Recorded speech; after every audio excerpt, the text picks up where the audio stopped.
ಇದ್ದೀನಿ. ಅವಲಕ್ಕಿ ತೊಳೆದು ಇಟ್ಕೊಂಡಿದ್ದೀನಿ. ಈರುಳ್ಳಿ ತೊಗೊಂಡಿದ್ದೀನಿ ಎರಡು ಚಿಕ್ಕದು.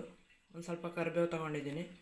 ಒಂದು 6 ಹಸಿಮೆಣ್ಸಿಕಾಯಿ ಕಟ್ ಮಾಡಿ ಇಟ್ಕೊಂಡಿದ್ದೀನಿ. ಒಂದು ಸ್ವಲ್ಪ ಕೊತ್ತಂಬರಿ ಸೊಪ್ಪು, ಒಂದು ಸ್ವಲ್ಪ ಶುಂಠಿ, ಒಂದು ಸ್ವಲ್ಪ ಕಾಯಿ ತುರಿ, ಒಂದು ನಿಂಬೆಹಣ್ಣು ತೊಗೊಂಡಿದ್ದೀನಿ. ಒಂದು ಸ್ಪೂನಷ್ಟು ಉದ್ದಿನಬೇಳೆ ತೊಗೊಂಡಿದ್ದೀನಿ. ಒಂದು ಸ್ಪೂನಷ್ಟು ಕಡಲೆಬೇಳೆ ತೊಗೊಂಡಿದ್ದೀನಿ. ಒಂದು ಸ್ವಲ್ಪ ಕಡಲೆಬೀಜ ತೊಗೊಂಡಿದ್ದೀನಿ. ಒಂದು ಸ್ವಲ್ಪ ಧನ್ಯ ನುರ್ಕೊಂಡು ಇಟ್ಕೊಂಡಿದ್ದೀನಿ. ಕಾಳು ಹಾಕ್ತಾಯಿಲ್ಲ, ಹೀಗೆ ಮಾಡಿ ಇಟ್ಕೊಂಡಿದ್ದೀನಿ. ಎಣ್ಣೆ ಹಾಕೊತ ಇದ್ದೀನಿ. ಎಷ್ಟು ಬೇಕಷ್ಟು ನೋಡಿ ಹಾಕೊಳ್ಳಿ ಎಣ್ಣೆ ಕಾದಿದ್ದಕ್ಕೆ ಕಡಲೆಬೇಳೆ, ಉದ್ದಿನಬೇಳೆ, ಕಡಲೆಬೀಜ ಹಾಕೊತ ಇದ್ದೀನಿ. ಇದೆಲ್ಲ ಚೆನ್ನಾಗಿ ಕೆಂಪಾಗೋವರೆಗೂ ಹುರ್ಕೊತಾ ಇದ್ದೀನಿ. ಕಡಲೆಬೀಜ, ಕಡಲೆಬೇಳೆ ಎಲ್ಲನೂ. ಕರ್ಬೇವಿನ ಸೊಪ್ಪು ಹಾಕೊತ ಇದ್ದೀನಿ. ಹಸಿಮೆಣ್ಸಿಕಾಯಿ ಹಾಕೊತ ಇದ್ದೀನಿ.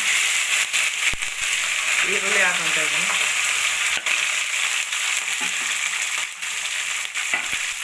ಶುಂಠಿ ಹಾಕೊತ ಇದ್ದೀನಿ. ಚೆನ್ನಾಗಿ ಮಿಕ್ಸ್ ಮಾಡಿ ಚೆನ್ನಾಗಿ ಕೆಂಪಾಗೋವರೆಗೂ ಫ್ರೈ ಮಾಡ್ಕೊಳ್ಳೋಣ. ಒಂದು ಸ್ವಲ್ಪ ಸಾಸಿವೆ ಹಾಕೊತ ಇದ್ದೀನಿ. ಸ್ವಲ್ಪ ಜೀರಿಗೆ ಹಾಕೊತ ಇದ್ದೀನಿ. ಧನಿಯಾ ಕಾಳು ಹಾಕೊತ ಇದ್ದೀನಿ. ಕೊತ್ತಂಬರಿ ಸೊಪ್ಪು ಹಾಕೊತ ಇದ್ದೀನಿ. ಕಾಯಿ ತುರಿ ಹಾಕೊತ ಇದ್ದೀನಿ. ಅರಿಶಿನ ಪುಡಿ ಹಾಕೊತ ಇದ್ದೀನಿ. ಉಪ್ಪು ಹಾಕೊತ ಇದ್ದೀನಿ. ಎಲ್ಲ ಚೆನ್ನಾಗಿ ಮಿಕ್ಸ್ ಮಾಡ್ಕೊತ ಇದ್ದೀನಿ.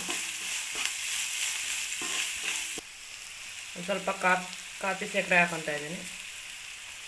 ಇವಾಗ ನಾನು ತೊಳೆದಿಟ್ಕೊಂಡಿರೋ ಅವಲಕ್ಕಿ ಹಾಕೊತ ಇದ್ದೀನಿ. ಮಿಕ್ಸ್ ಮಾಡ್ಕೊತ ಇದ್ದೀನಿ. ನಿಂಬೆಹಣ್ಣು ಹಾಕೊತ ಇದ್ದೀನಿ.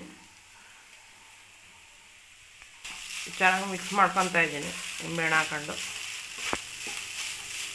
ಅವಲಕ್ಕಿ ಉಪ್ಪಿಟ್ಟು ರೆಡಿ ಆಯಿತು. ನಿಮಗೆ ಈ ವಿಡಿಯೋ ಇಷ್ಟ ಆದರೆ